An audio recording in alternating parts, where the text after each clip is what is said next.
Ndenga naza bona sala politique pona bato te parce ba primérien ebele bazali o ba politique lelo kaka ngana mutu akala bolanda age nanga te nga na bandi politique ko ebele ba ko ganga na politique lelo bazaka na politique analyste monene te nga donc on doit comprendre déjà que non ba année 90 wana politique tara ba 90 mais tara siko ba te bele ba ko ba politique lelo na 90 bazala yoga place na Tchébal. Je crois que Nazara est clair tout à l'heure, papa. Nazara est clair tout à l'heure. On a dit que non, Nazo Tchapwa, Jean-Marie Bassa, Bisso si na jek quoi. Dans l'oba, il y a déjà tout avant de Jean-Marie à l'oba. Il faut que non vieux à Koufi exactement na nini. Parce que Mambebele l'oba magi, bino tout vous allez avoir pandi sango, Mambebele l'oba magi. Et on te le dit, on te tangi comme Moutouté. Peut-être de justice c'est quoi aider Bisso, autopsie peut quoi aider Bisso. Denis Kambaye Azali, sénateur élu sur la liste PPRD, na Kassai central. Vous comprenez que politiquement, nous avons côté Mogobo.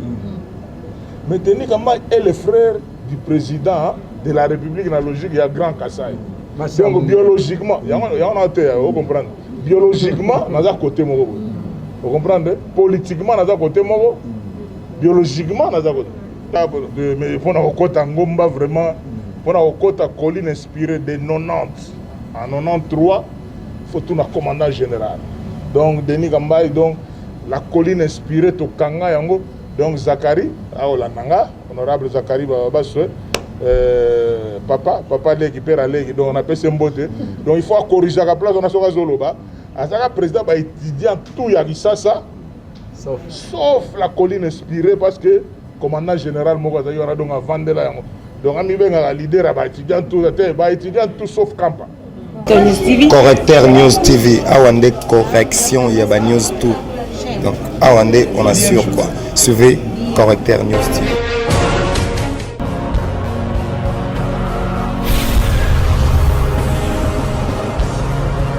S'abonner massivement. Tu as vu Correcteur News avec Yemoko Rachou, la caramel. Check, c'est pas pareil. De partout dans le monde, tous les gens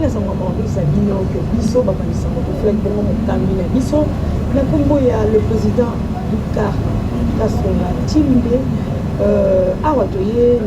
plateforme association, la synergie des notables. Association de synergie des associations des notables de Grand Kassai. Oui, nous avons pourquoi? Parce que le président de l'Abisso, mon cabinet, l'Abisso va prendre ça.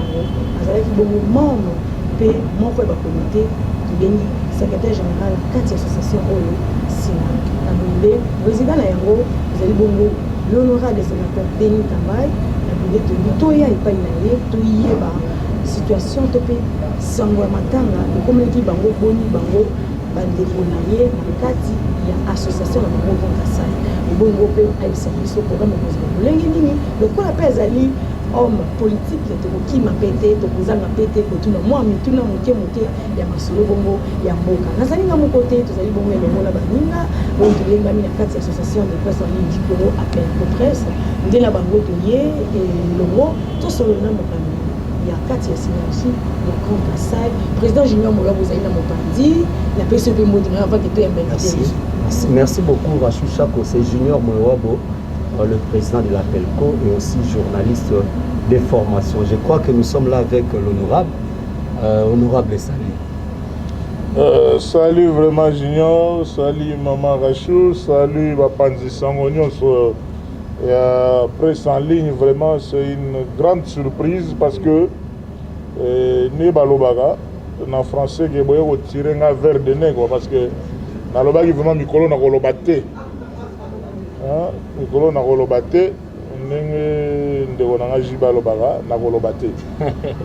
de pourquoi mais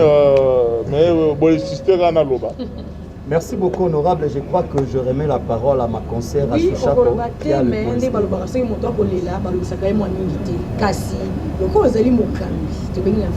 président, il y a association des notables du Grand Kassai, parce que beaucoup fait l'IO à Binomoto. Kasi, Azali Mokambe a des journalistes. Sangoana, Yamatenga, Omusa, Icône Monene Boé, écoute qui bonne bino à pied. Merci beaucoup, maman Rachid. Donc, on met ça là, trop de synergie dans mon coussin. Trop de synergie dans mon coussin, donc remplir ma campagne. Synergie, synergie des notables et associations du Grand Kassai. Et ça, c'est inspiration de la Grand Kassai. De la salle d'abord. Fraternité des étudiants kassaïens à l'université de Kinshasa, dans les années 90, avec comme parrain professeur Kamba Ibouacha, professeur Mopingana Kadia Kouidi, Kamba Ibouacha pour le compte à Kassai oriental, Mopingana pour le compte à Kassai occidental, parce qu'à l'époque il existe deux provinces. Toyo Kitari Soussou, la jeunesse du Grand Kassai, et Toyo Sala Soussou, le Grand Kassai Fondation, la Sali Grand Kassai Holding. Nasali Chinou Konga Bato, dans l'association Ebele à Kassai, l'association des musulmans, Grand Kassai, pasteur du Grand Kassai, journaliste à Grand Kassai, la structure on a une idée à Golobageno. Pourquoi pas tous oui, Albinos, Jimo, l'association Ebele, Ebele, ils ont la Grand Kassai. On a vu tout ça sous forme de plateforme. Mais plateforme on a fonctionné, c'est ASBL. Plateforme qui fonctionne, voilà, c'est synergie des notables et associations du Grand Kassai, Synagec. Les Cambo, comme les bisous, vraiment, ils ont qui vous s'en pile pas. Qui vous s'en pile pas, puis Mikolo, tous ma casse, mon mouké, mais presque on allait là tous les jours. Il y a un arroba qui a osé la thé, Magambo, famille biologique, on a osé la INPC, autorité, local là, yé. Azalagi vraiment. Boîte noire, on a une boîte noire dans Grand Kassai, ouais, il y a mingi. Bozomona malgré l'âge, 70 ans, à Bossanagité, malgré la fonction de l'éditeur de journaux, à président de l'INPC, mais en Dimaï, il y a Pembeni comme secrétaire général, puis membre fondateur de Synagec. On a une manière de honorer les opérateurs de ça, autour matanga, des semaines après, et bandit quand, le bandit matanga, on a vu ça, ma siège de la gaga, on a vu ça, n'andenge toke de Bukola, Kokundae, au programme n'est pas officiellement, il y a INPC les 5 hours. Mais ça y est le 8, dimanche le 8 dans Mathieu Panaé. Et il faut retirer les signateurs. Parce que nous avons le président de la province, le gouverneur de Synagec, nous avons la diaspora qui paye belé. Donc, ce qui est président a nommé, nous avons notifié le secrétaire général. Nous avons l'ambassadeur, le gouverneur de la province, pour que dans telle province, dans telle. Nous avons dimanche le 8. On a retiré, mais nous avons déjà. Nous autres avons mal à monter, mais tout cela c'était bon. Nous avons retourné à copain parmi bras droit de Bazaganae, vers le 12, le 13, habité via Zabien, tout ça, il n'y a pas de problème. Si nous avons comme l'habitude, d'ailleurs, tout copain, nous avons déjà Kananga, le 15, parce que le 17, il fallait que vienne à Kananga pour nous installer INPC à Kassai Central. Oui, la famille, parce que nous sommes pratiquement du même territoire. Il est de Dibaya comme moi, dans la province de Kassai centrale. Voilà un peu comment les choses qui passent. Non, mais c'est vendre, il y a Belaki, Corona par exemple. Oh, ma Corona, tout ça, n'a ça polémique. Mais Baminganga, mais na lobby, le 8, na vie. À part ça, on a besoin de copain Chipamba. À Kendai Kananga déjà les 15, avec l'idée que nos vieux à les 17. C'est-à-dire que non, ça va quoi. Mais comme il y a il y a les qui besoin de éditeur à journaux. Jean-Marie Bassa, Jean-Marie Azo Tomboka Makasi. Alors le bagano pour na ya osenga autopsie vraiment aye baganga na simanae na soutenir de sorte que toi vraiment que liwa yango. Oh, corona, corona. Merci beaucoup, honorable. Voilà. Je crois que nous sommes là avec l'honorable Denis Kambaï. Honorable, je crois qu'au paraphrasé par rapport à l'autopsie, oui. Le président Kassonga Chilunde Aouta Mwanda, congrès où ils allaient dans contre INPC. Oui. Dès son retour, il y a eu tant de choses où il a cessé. Les uns disent que c'est poison et les autres disent que ça est crise. Et Nayoki l'un des éditeurs a lobby que Azana Simapo na sala autopsie. Et Bino Sinajek, que dites-vous par rapport à ça? Est-ce que Ndenge Bozomona et que vous avez la poison ou bien réellement vous que pendant que vous allez dans l'évier Azala qui moins souffrant avant que les mois on a peut-être Azala moins malaise. Junior, oui. Je crois que Nazala est clair tout à l'heure, papa. Nazala est clair tout à l'heure. On a dit que non, Nazo Tchapwa, Jean-Marie Bassa, Bisso Sinajek quoi. Dans l'Oba, il y a déjà eu avant de Jean-Marie à l'Oba. Il faut que nous vieux à Kofi exactement dans parce que Mambébélé, l'Oba Magi, Bino tout vous allez avoir Pandisango, Mambébélé, l'Oba Magi.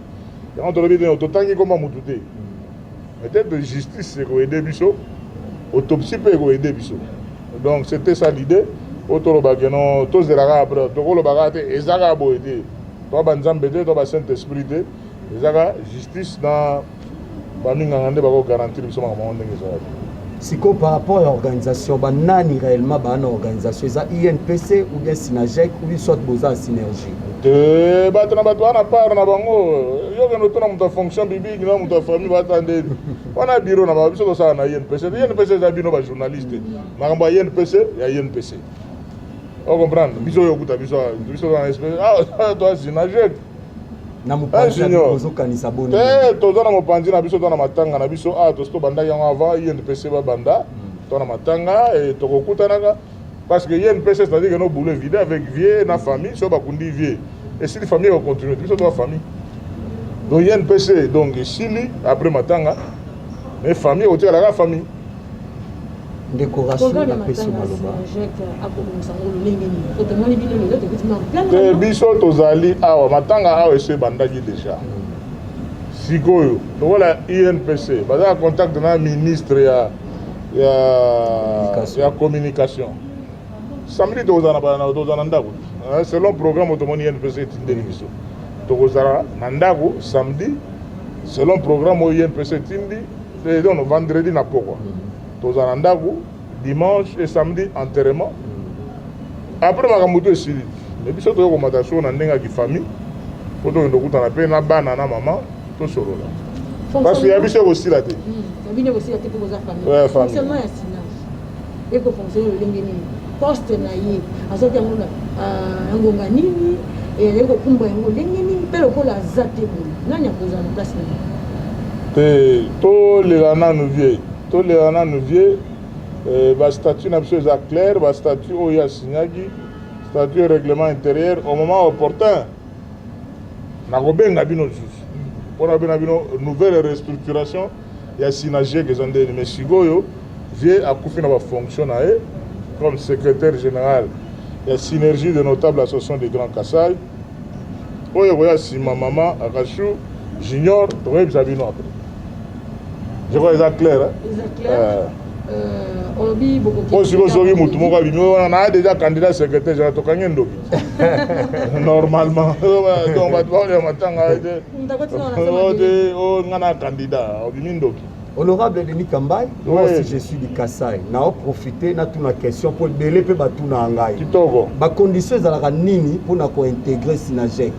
Est-ce que bozoa kaka ba kenda sango pe tomona kayo jamais sala makambo no ba musicien lokola ba JB Pierre na kati ba Mike Kalamba tomona bango te na kati tandis que bazali pe ba notable olobi boni. Merci beaucoup mais oyebi que makambo Grand Kassai na banda ça fait plus de 30 ans. Ça fait plus de 30 ans na banda biso que no JB beta na fikini.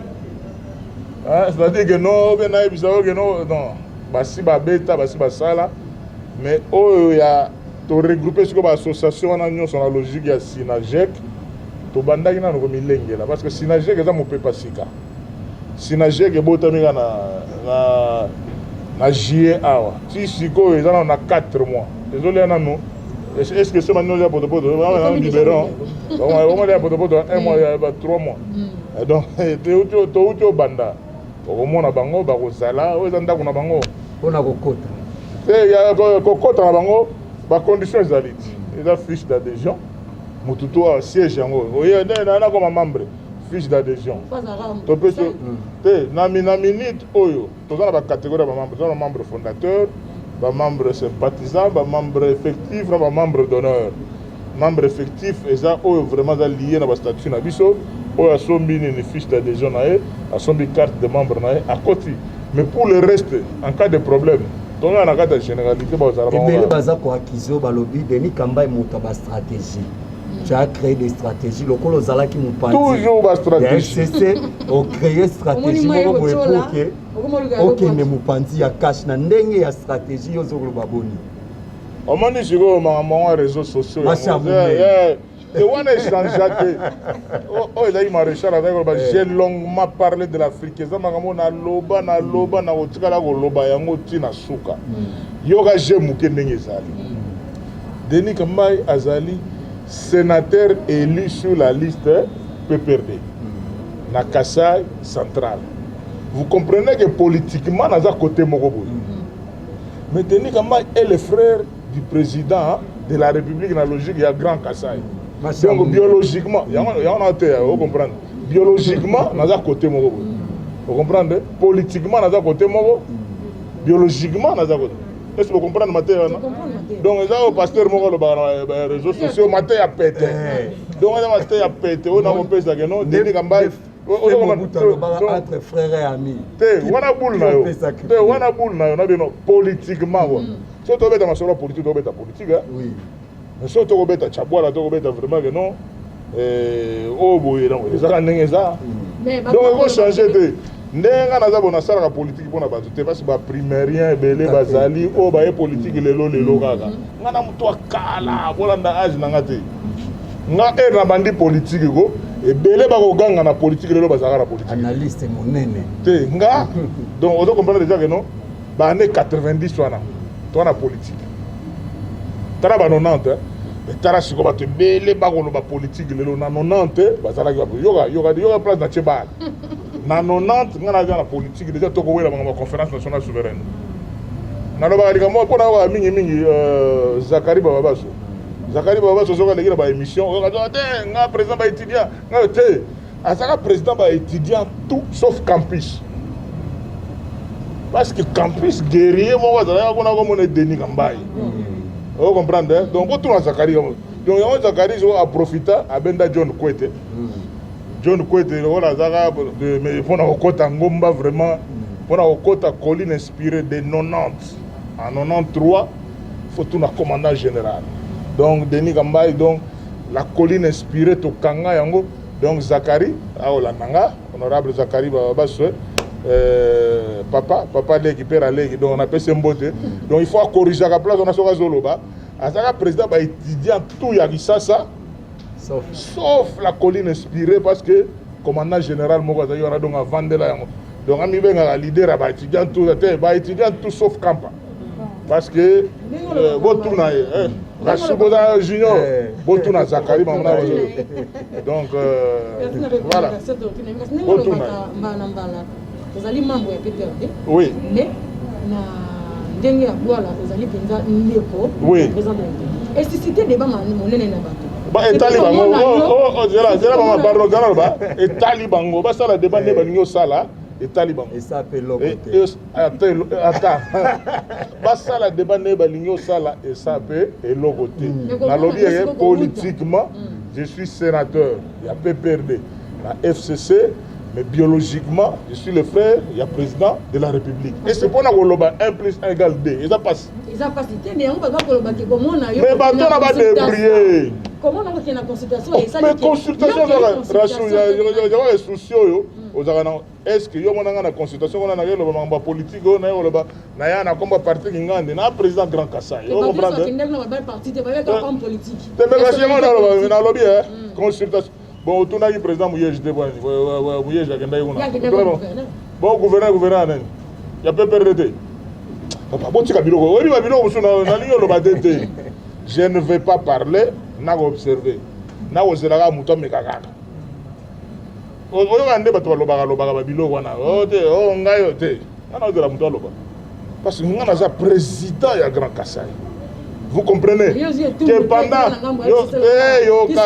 et tout moi nini plus moi bila dans taper perdre plus moi bila dans la partie politique vieux plus on appelle Sembodo on a même plus on des camarades vieux vieux plus à Kouloud vieux plus vieux plus à Moutouakala à Salana Bambogolo Kumba hein donc avec beaucoup de respect RTGA tout ça c'est des messieurs avec beaucoup de respect, on appelle Sylvie Mbote. Mais nous avons Oyanga.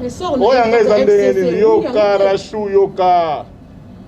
Nga base nange ko ebisanga bo président. Ah yo Vanda. Ndegono président de la République a convoqué consultation. Na consultation ana lokola ba ba makambutu na ya politique, na socio-économique, na makambo sécurité. Ah wana kasai tala makambo to zanango. Siko na nenga stratégie bien. Le regroupement, il y a des parlementaires élus à l'espace à Grand Kassai, sénateurs et députés nationaux, Tokutani on a Kassai, Kassai central, Kassai oriental, Sankuru et Lomami. Si on base dans ce côté-là, vous comprenez? Mais si on yo, on a boudé au Kindema solo ana. Si on est à la base, on a sa population, ndengeni. On y a dit qu'on a battu pont à Chikap et Boukani. Vous comprenez? Seul mouton que non, avec M. Konda, par rapport à la volonté président de la République. Vous comprenez? Pont ya Chikapa et Boukani, au pont ya Louloua, pont ya Louloua, et l'ingé Boukanape, chute Katende. Ils ont salé matériel, matériel, matériel dans les réseaux sociaux, n'ayez pas salé, insécurité. Vous voyez qu'il y a un bougement, il y a un choléra, n'ayez pas kotaki. Les locaux n'ont pas kota Sankuru. Kota Sankuru, il faut désenclaver, bon, Lomami, n'en parlons pas. En tant que président, je n'ai pas trouvé aucun inconvénient. Il y a aucun de la base. Mais elle n'a osé dans ma sola politique. La politique. Mais n'a pas de Konzamboka. Il y a un moment où il polémique qui était pour nous attendre. Mais au Moutoumani, il y a un débat contradictoire. Il faut expliquer politique. On a la politique depuis 90. Vous comprenez? Et nous avons la politique dans 90 et bien nous avons la politique. J'ignore comprendre, j'ignore ma question. Non, honorable, question Moussou Yelingaï. J'ignore mon honorable. Maman, est-ce que vous comprenez ma réponse ou non? Vous voyez que ma réponse. Honorable Denis Kambaï. Vous voyez que non, population comprend. Vraiment, comprenez que. Est-ce que les Nazaboué, Moutako Tchana Kourous? Vraiment, il y a une question. J'ignore, pardon, expliquez-moi. Est-ce qu'il y a Salini? Honorable, ma question il n'y a pas de réponse de où tu as parlé. Merci, on a sénateur du peuple. Oui, on a sénateur du peuple. Ça fait débat aujourd'hui, moi quand il y a Kassai, Maman Tchalamouana a affaire à ingratitude. Yo réaction aux alaki ni tango kati le bimaki pour yako finga ba fingi biso nyoso toyoki ndenge bana Kassai ba fingi. Et yo en tant que président ya ba Kassai nyoso na kata synergie. Réaction aux alaki. Ya on a lobby kende ko tuna ye. Kende ko tuna ye parce que ngane na zaboye aliaka dongo dongo na soni te. So likambo eza mabe eza mabe. Mais mutu na mutu akoma na niveau amilo bela makamuna ye. Comme naza porte-parole na bango tikalaka jamais pe koza porte-parole na bango, j'ai ma position. Obona makambo to bo tuna nga otuna bakolo makambo wana. Et yo lobi boye ndenge nga na koza porte-parole na ete. Na réunion ce qui fait la fête ça peut perdre to moyo match la mona gobina nzema tuna kati ba. Boye ba adresse ma match la mona te. Mais yo a fait partie na fête. Mais beaucoup de c'est naturel ce que président nae. Wabi. Adresse na boye pour que tuna. C'est-à-dire à cause de membre de TSN. Il y a un lobby boy li passa. Kende go tuna yo e adresse na côté da ministère ya nini ministère d'enseignement supérieur ouais da una. Et le ministère d'enseignement supérieur kala ba vie bi bombe ba de ka boy da ba côté na. Merci beaucoup. Junior, répondre. Question honorable sénateur. Non, répondre. Que demande le peuple? Question mon quoi que demande le peuple? Non, on demande le comportement des gens. Que demande le peuple? Président le junior me donne la parole. On lui passe vraiment. Et si oui. Que demande le peuple? Il y a peuple. Que demande le peuple? Le peuple pas au Senga. Yo zali membre FCC. Peuple au Senga que libala FCC cache et yo. Si on a peuple à côté nini parce que peuple monsieur zo va faire liba les continuer. Des peuples nyonso ko bandini. Bon FCC va na majorité.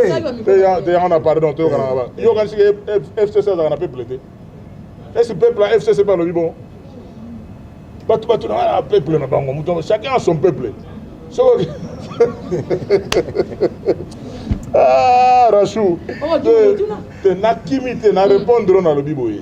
So ko zi micro otuni peuple ya cash akoloba na ndenge na ye otuni peuple ya lamuka akoloba na ndenge na ye otuni peuple ya FCC akoloba na ndenge na ye vous comprenez donc trois compartiments na mutu aza na peuple na ye mais yo simi peuple nini sikonga naza peuple ya nini parce que otangi trois plateformes deux plateformes na ba peuple na bango ba peuple na bango balobi ke siko nga siko peuple nga peuple likola ba peuple nyonso peuple nyonso soko poza na monde siko yo pesa vodo pas peuple vraiment bon nzamba osani on s'attendait à peuple na te oyebi ke no peuple aza peuple ya nzambe mutu azaka mutu mais peuple aza peuple ya nzambe mais ba parti politique ko mutu na peuple na ye au peuple nzambe wana lingi bale olingi to avancer te boni yo ozonga kaka wana na woni ba question oyebi edoka ba étudiant bon biso tolenga nzela ba donc mutu a préparé question na biko no prof awa na question koto yo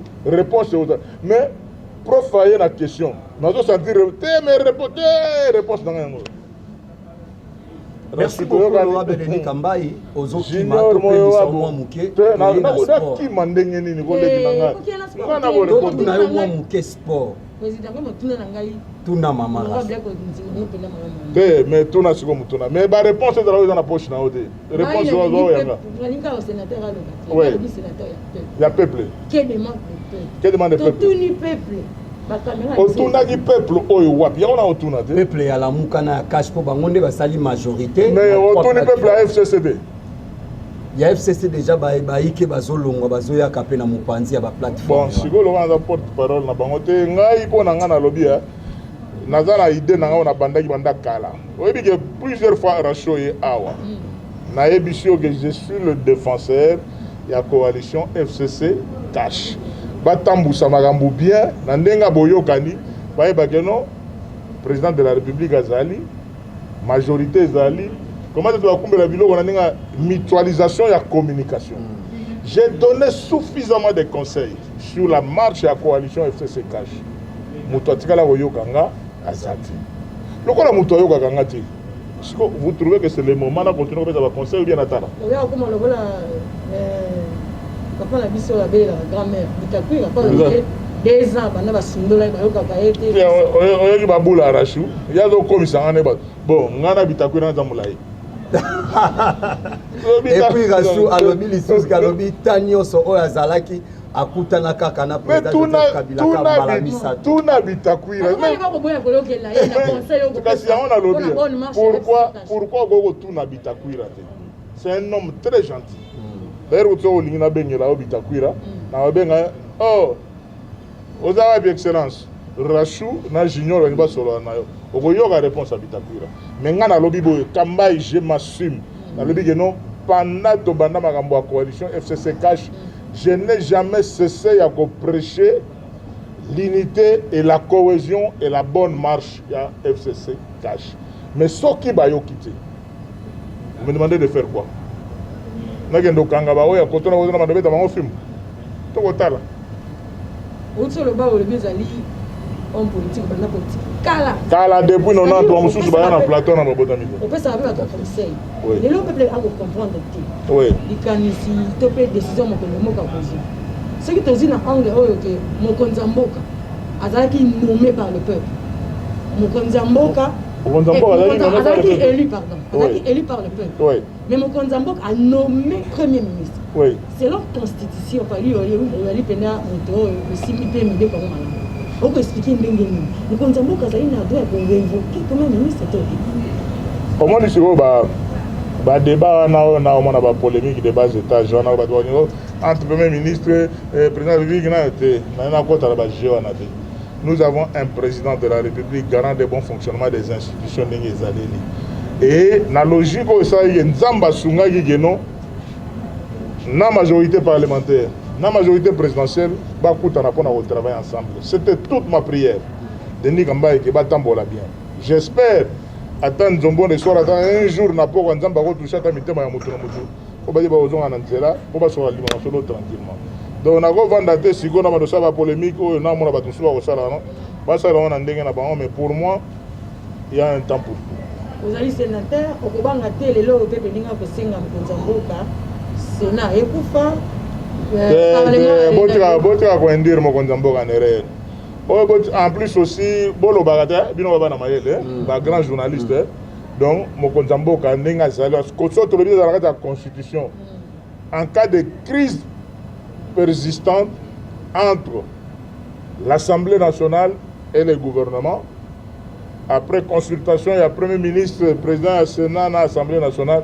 Mokonzambo a voulu dissoudre l'Assemblée nationale, mais Sénat.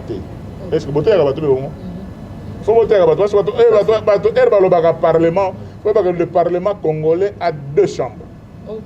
Dans la chambre, il y a des sénateurs, dans la chambre, il y a des députés nationaux. Vous comprenez?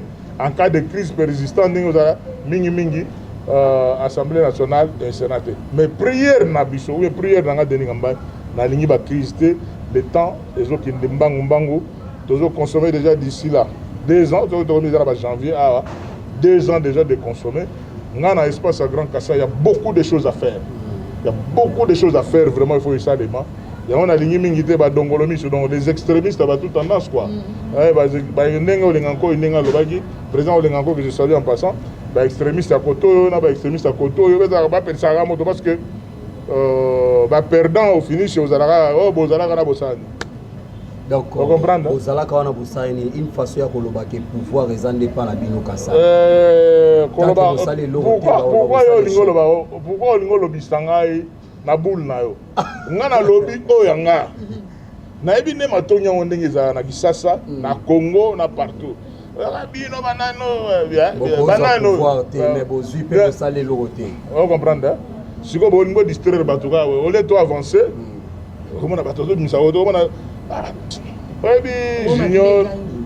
oyebi junior na mama Rachou ba politicien congolais ba ga gentil nayebi ebelega bakotaka na systématique na ndenge ya COP bachampion badialogue bachampion kocréer baincident non c'est crise politique ça ne marche pas mais soki otoni mingi omona mingi bachômeur bachômeur ou bien oyo bakatana na baélection oyo baza na eloko mosusu osala te jamais omona badébat omona baavocat ya malonga oyo baza na bacabinet d'affaires na bango bavandisa masolo le professeur de l'université va vendre ça solo vraiment bien ba médecin jamais vous verrez dans le débat oyo bateau ayebi que non à part politique attends moi Sukangonda il vit normalement moi tchétché moi standby moko boy mais mingi on a des chômeurs politiques bango cop na bango ezalaka dialogue partage de pouvoir na comme ministre au bendi après ozongi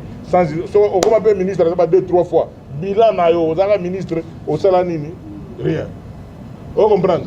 Donc. Rachou, il a passé. Il y a un vidéo sous bomoni herbe comment dire service dans beau désinfecter ba micro ba nini pour tous les côté là on là. Tous les sauter vraiment. Dans moins de 2 mois, Sénat perdre Bampakamisaki. Donc mandat est en moins de 2 mois. Moins de 2 mois. Petit frère propre, pour qu'on ait un âge, l'on gisanga, autotika bisoga. Oh, elle est en âge, j'ai Kabouya Lumuna. Vieux Kabouya Lumuna, autotika bisoga. Vieux Pierre Lumbi, autotika bisoga. Donc, dans moins de 2 mois, 3 sénateurs bakei. Ça nous a tiqué. Qu'est-ce qui se passe? Banzo de Lembi, Nzambe Sunga, vraiment. Il n'y a pas. Donc, la condoléance. Membre, moi, qu'on a eu dans la FCC, départ, pour qu'il y ait des caches, pour région des caches. Au moins, on est côté aux Okinde. Côté aux Okinde, on est aux Zonga. Kasi tout n'a pas toi. Pourquoi on force Nabino il y a bino ba grand journaliste association na bino ba journaliste il y a réseaux sociaux il y a presse en ligne donc comme une force moko tellement que boleki na ba télévision na biso ya ndenge ya kala ndenge ezali pourquoi parce que bato balingi au maréchal azobenga mboka balobi les ondes donc likambo ata moto amoni te d'ailleurs kutu yango moni kaka tomilengela kaka on ne sait jamais donc tomilengela kaka on ne sait jamais.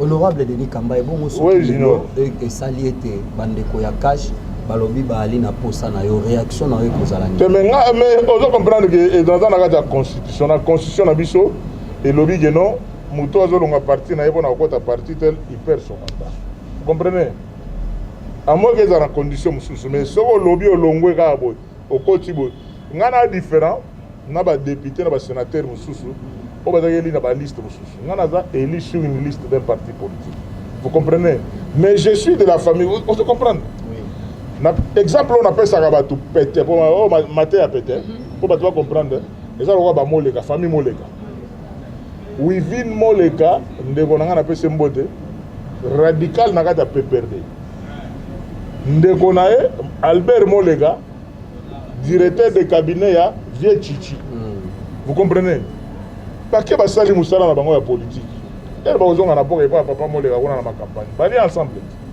vous comprenez tokoza na même famille ngana na grand frère na ngana beta autotika biso suka na daringmen imanye ya makila nga deni nga mai 100% vecteur teko kende kota musique na biso musique ni ngana kumisa na sérieux na ngana kumite wazeka na bando kumisa sikoyo sérieux ngana kumisa lita bembo stukas mombombo nga suka muto stukas mombombo siko grand frère nga Willy suka muto viva muto ekumani donc ya ndenge donc omana siko ba débat ndenge ezalaka bango bato viva la musique biso ba stukas alita bembo donc ba débat mais suka suka toza bana ndako tozo ba Chaka Congo ba danser à l'époque donc ba Chaka Chaka Congo le défenseur de voix de sans voix donc ya imamne to komisa donc c'est ça to lukateka parce que ozako to il faut zalaka non honorable olobi makambo ya bale toko leka bongo te parce que to komo ke vite le président mwana mwasi oui yo solo ba mama qui me pan vite on est sur la bango te afia kola banana afia kola daring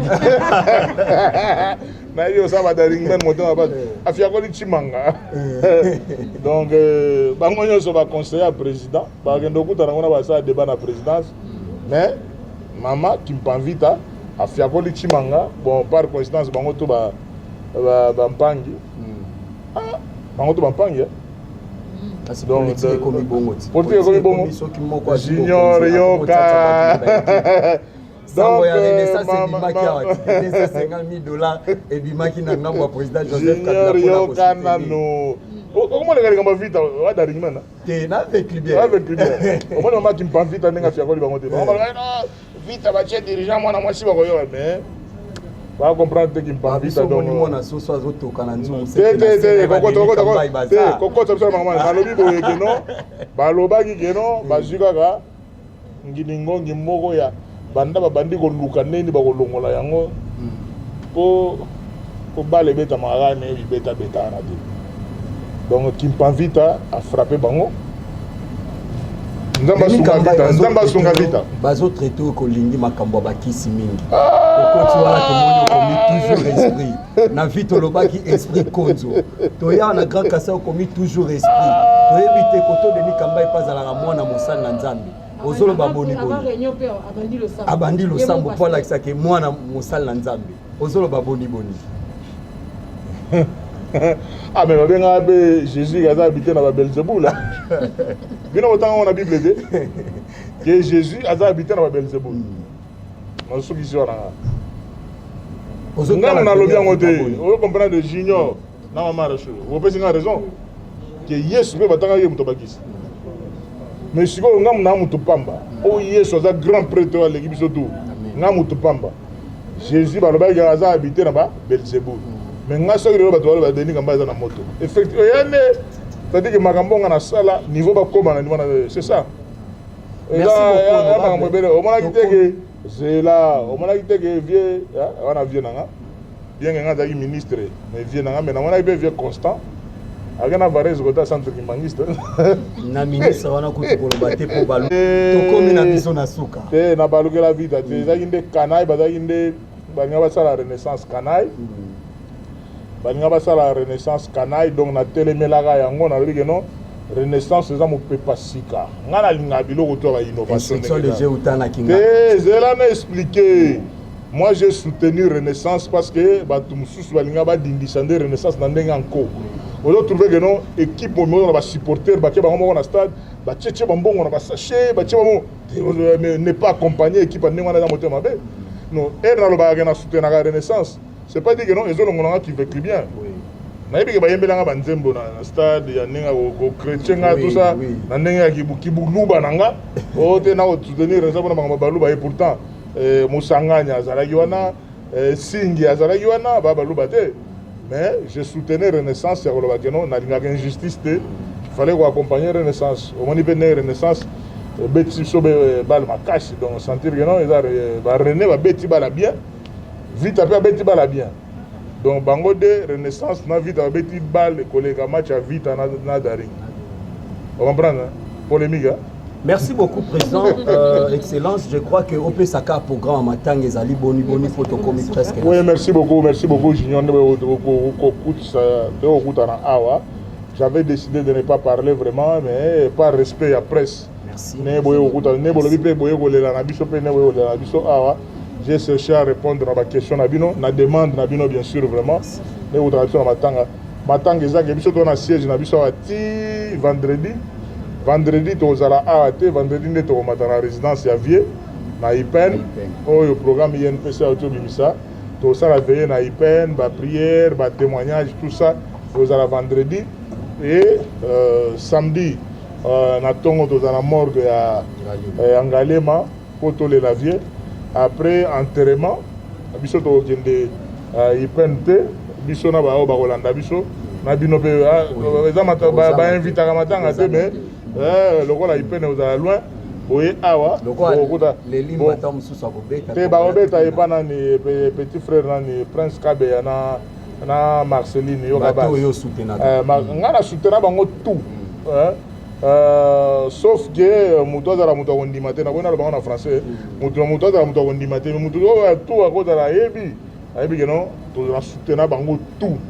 Parce que na bango tout mais samedi Barobeta et pas Aigle de Kassai, Prince Kabeya, na moi na biso ya moi suis bimi mikolo na moto collègue bango tout yoka base Marceline yoka base o to ko fula o aleki ba musicien belé siko na niveau Kassai na créativité na royemba elle sera là pour partager moi petit repas pour souvenir la vie samedi donc boza ba invité bino tout vraiment merci vraiment pour la présence Mabino Makambutu donc question botuna nga question na bino munene na kenda ko kutana mo nzamboka en tant que président Grand Kassai na l'accès makamboka ndenge zali ba relation nga entre FCC na Kache zali famille biologique na famille politique donc ndenge zala famille biologique tu l'obandé l'obama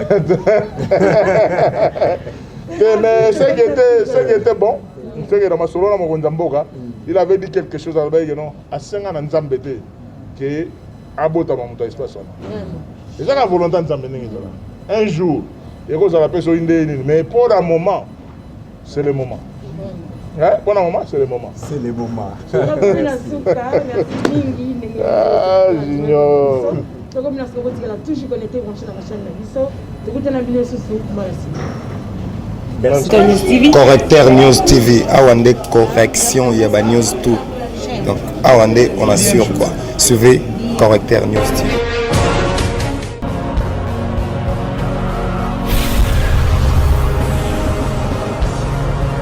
S'abonner massivement.